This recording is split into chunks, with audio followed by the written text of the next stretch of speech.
This bag of coffee cost me $3.80 last year. Today it is $5. That is a 21% jump, and it is not because of a bad harvest. The United States just imposed a 50% tariff on imports from Brazil, the country that supplies most of the coffee Americans drink.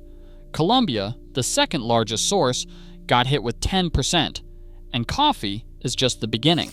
Tariffs are now landing on meat, produce, olive oil, pasta, and seafood, and they are hitting nearly every aisle in your grocery store. In our previous videos, we covered tariffs on lumber, steel, and electronics. Those raised prices on your home, your car, and your devices. But food tariffs have a nasty economic trick that makes them worse than all three. Let us get into it.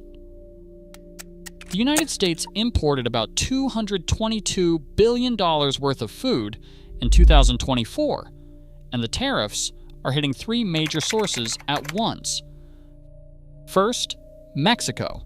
The administration imposed up to 25% tariffs on Mexican goods. That is a problem because, according to the USDA, Mexico supplies 69% of America's vegetable imports and 51% of its fruit. Your tomatoes, avocados, limes, mangoes, and bell peppers, unless they are exempt under the USMCA trade agreement, are getting taxed. Second, the European Union.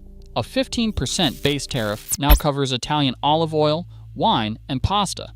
But for pasta specifically, 13 of Italy's largest exporters face an additional anti-dumping duty of up to 92%, bringing the combined rate to roughly 107%. Your box of imported spaghetti could more than double.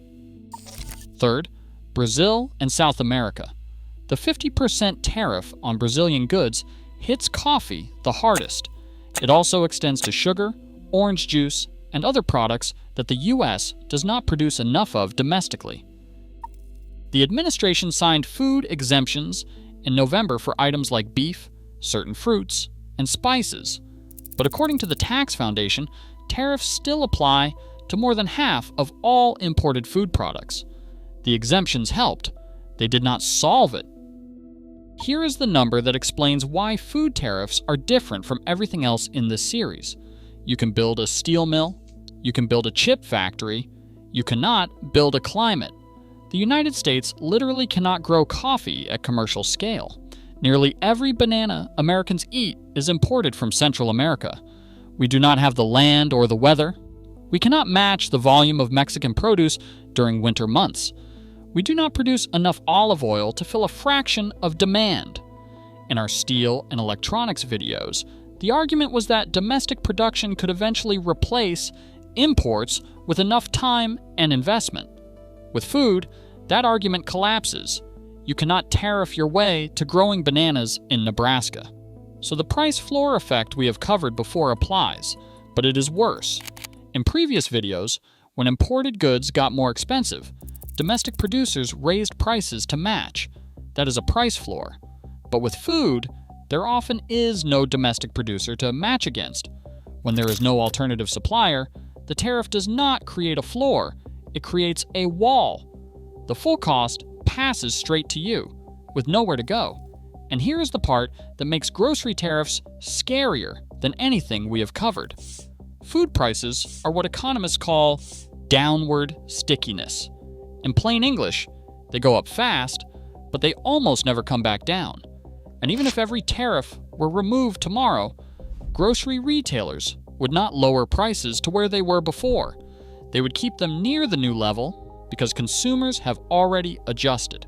Downward stickiness means tariff-driven food price increases have a strong chance of becoming permanent, even if the tariffs are not. So what does this look like in your cart? Coffee is up 21% year over year and still climbing. Beef is up 16.4% from last year. The USDA projects another 9.4% increase in 2026, driven by tariffs on imported lean beef trimmings and the smallest U.S. cattle herd in roughly 70 years. Fresh produce like tomatoes, avocados, and peppers from Mexico are exposed to 25% tariffs. Pasta and olive oil could potentially double if full anti-dumping duties take effect on Italian imports. And unlike automakers or tech companies, grocery stores cannot absorb these costs. They operate on the thinnest margins in retail. According to JPMorgan, businesses absorbed roughly 80% of tariff costs in 2025. That number could shrink to 20% this year. When the absorption stops, your grocery receipt is the first place it shows. What are you noticing at the store? Which items have jumped the most for you? Tell me in the comments. I read every single one. This is the same permanent shift we have tracked across the whole series, but with food, there is nowhere to redirect. With lumber, Canadian suppliers pivoted to Asian buyers. With steel, automakers redesigned around different materials. With electronics, chip makers shifted production toward AI. With food, you cannot redesign a banana. You cannot 3D print coffee. When food supply chains are disrupted, the only thing that adjusts is your budget. 3 things to watch. First, the USMCA trade agreement is up for review in 2026, and if negotiations fail, 90% of tariff-free goods crossing the Mexican and Canadian borders will lose their exemption. Second, the Supreme Court is ruling on whether tariffs imposed under the International Emergency Economic Powers Act are legal. If those tariffs are struck down, duties on more than half of food imports could be rolled back. Third, whether more food exemptions will be added as midterm election pressure builds. The pattern across this series keeps getting closer to home.